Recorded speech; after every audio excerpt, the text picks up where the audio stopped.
This time of the year, I notice in my conversations with business owners and with friends that there's a lot of focus around kind of two key areas. One is finishing the year strong, and the other is about setting yourself up for a great upcoming year, a great 2022. And I was speaking with a group of business owners, and I asked them a question of what was the time in your life when you had the greatest amount of joy and you were just the happiest that you've been in life? When was life essentially a 10 out of 10?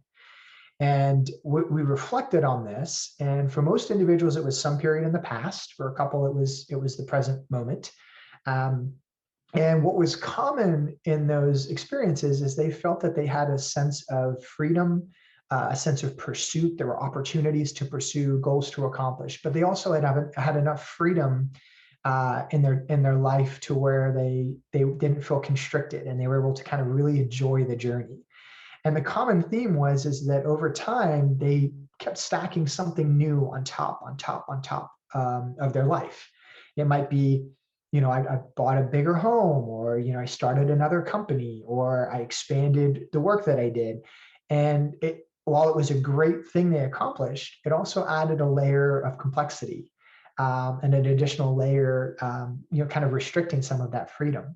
So what it came back to through the conversation was, when you're really intentional about what you say yes to in life and the goals that you set, you can end up entirely changing the trajectory of the outcome of your efforts. And intentionality is such a powerful tool in this method. And I think it ties heavily to how we set goals.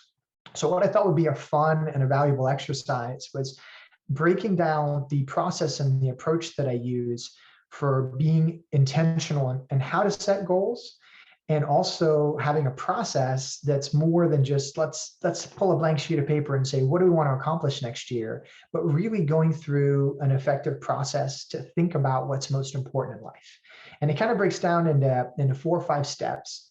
The first, and I'm giving you a teaser for what's going to come over the next 4 weeks. I'm going to break this up into a few different videos. But the first is starting in gratitude.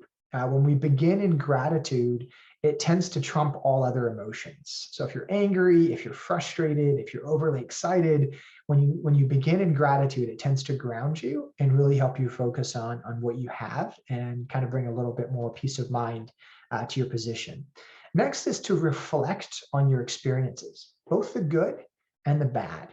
Oftentimes, when we have experiences in life, we find that we end up making the same mistakes or having the same outcomes in the future.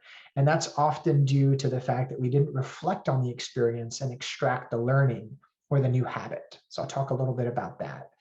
Next phase will be intentionality, having intentionality towards what you want and knowing what your core values are as an individual. We often have core values for our businesses, but we haven't thought about the core values we have personally. And core values can serve as a filter to know there's all these opportunities that are coming in, but does it fit? And if it fits, great. And if it doesn't, let's say no to that and walk through how to do that effectively. And then from there, setting intentional goals. And we set goals for growth. In many cases, we're looking for goals that can be a 1 + 1 = 3. But sometimes it's 10 - 2 = 15. Having that pursuit of less can sometimes create even more in your life, and we'll expand a lot more upon that. And then finally, creating the right habits to support your growth.